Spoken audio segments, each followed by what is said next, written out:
Hello అండి, నమస్తే. Welcome to SML kitchen. నేను మీ లలిత. ఈరోజు వీడియోలో చికెన్ ఆవకాయ పచ్చడిని ఎలా ప్రిపేర్ చేసుకోవాలో చూపిస్తున్నాను. ఈ తీరులో పచ్చడి చేసి చూడండి. చికెన్ తింటున్నామా, ఆవకాయ తింటున్నామా అని మీకే అనిపిస్తుంది. నేను చేసే ఈ ప్రాసెస్లో అయితే ముక్క గట్టిపడిపోకుండా మెత్తగా జ్యూసీగా చాలా రుచిగా ఉంటుంది. ఈ పచ్చడి చేసుకుని తింటే రుచి జన్మలో మర్చిపోరు, అంత బాగుంటుంది. ఇంకా లేట్ చేయకుండా ఈ సింపుల్ ప్రాసెస్లో ఈ చికెన్ పచ్చడిని ఎలా ప్రిపేర్ చేసేయాలో చూసేద్దాం. నేను ఈ పచ్చడి కోసం 1 కేజీ వరకు చికెన్ తీసుకున్నాను. చికెన్ని బోన్తోని చిన్న ముక్కలుగా కట్ చేసి తీసుకోవాలి. దీనిని శుభ్రంగా 2-3 సార్లు వాష్ చేసుకుని స్ట్రైనర్లో వేసుకుని వాటర్ లేకుండా బాగా ఒత్తుకోవాలి. ఇలా ఒత్తుకున్న దానిని పక్కన పెట్టుకోండి.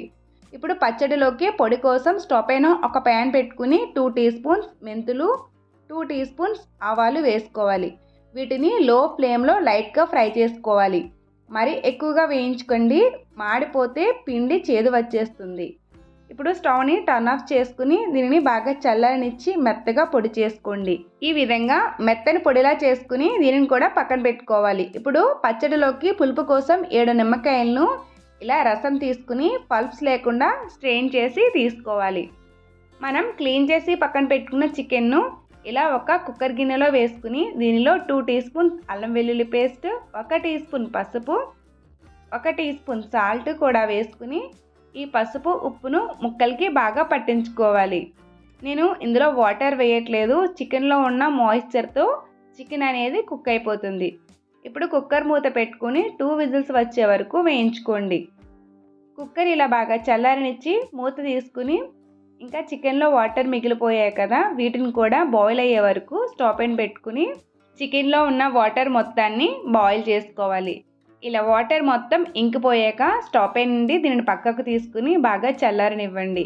ఇప్పుడు స్టవ్ పైన చికెన్ ఫ్రై చేసుకోవడానికి మరొక వెడల్పాటి ప్యాన్ పెట్టుకుని డీప్ ఫ్రైకి సరిపడా ఆయిల్ వేసుకోవాలి. ఆయిల్ బాగా వేడయ్యాక మనం కుక్ చేసుకుని చల్లారి పెట్టుకున్న చికెన్ని వేసుకోండి. దీనిని హై ఫ్లేమ్లో ఒక 10 నిమిషాల పాటు ఫ్రై చేసుకోవాలి. ముక్కల్ని మరీ ఎక్కువగా ఫ్రై చేయొద్దు. మనం పచ్చడిలో వేసి ఉప్పు నూనెకు మనం వేసుకునే ముక్కలు బాగా గట్టిపడిపోతాయి, ముక్కలు మురుమురాల్లాగా అయిపోతాయి. చికెన్ ఇలా వేగాక వీటిని ఆయిల్ నుండి వేరొక బౌల్లోకి తీసుకోవాలి. ముక్కలు చూడండి, మరీ ఎక్కువగా ఫ్రై చేయలేదు, ఇలా వేయిస్తే సరిపోతుంది. ఇప్పుడు ఒక వెడల్పంటి బేషన్ తీసుకుని దీనిలో 6 టీ స్పూన్స్ ఎండుకారం, 2.5 టీ స్పూన్స్ ఉప్పు, మనం గ్రైండ్ చేసి పక్కన పెట్టుకున్న ఆవ మెంతిపొడి కూడా వేసుకుని వీటిని బాగా మిక్స్ చేసుకోవాలి.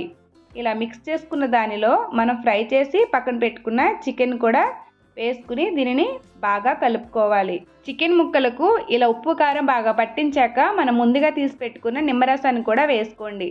చికెన్ మొత్తాన్ని ఇలా బాగా మిక్స్ చేశాక దీనిలో ఆయిల్ వేసుకోవాలి. పచ్చళ్ళకు పల్లి నూనె వేసుకుంటే బాగుంటుందండి, నార్మల్ ఆయిల్ అయినా వేసుకోవచ్చు. పల్లి నూనె అయితే రుచి ఇంకా బాగుంటుంది. ఆయిల్ని ఒకేసారి వేయకుండా చూసుకుంటూ ఆయిల్ కొంచెం కొంచెం వేసి కలుపుకోండి. మరి ఎక్కువ ఆయిల్ వేసినా పచ్చడి వెగుటు వచ్చేస్తుంది. ఇలా ఆయిల్ వేసుకుని మరొకసారి బాగా కలుపుకుని గాజు డబ్బాలో స్టోర్ చేసుకుంటే 1 మంత్ వరకు నిల్వ ఉంటుంది. పచ్చడి టేస్ట్ చూస్తే అన్ని రోజులు కూడా ఉండనివ్వరు. అంతేనండి, టేస్టీగా స్పైసీగా చికెన్ పచ్చడి రెడీ. వంట రాని వాళ్ళు అయినా బ్యాచిలర్స్ అయినా చాలా సింపుల్గా తక్కువ టైంలో ఈజీగా ప్రిపేర్ చేసుకోవచ్చు. ఈ చికెన్ పచ్చడి టేస్ట్ అయితే చాలా బాగుంటుంది. మీరు కూడా తప్పకుండా ట్రై చేయండి. నా వీడియో నచ్చితే ఒక లైక్ చేసి షేర్ చేసి సబ్స్క్రైబ్ చేసుకోండి.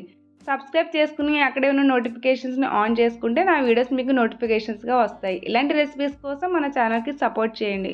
మరొక రెసిపీతో మళ్ళీ కలుద్దాం. Thanks for watching.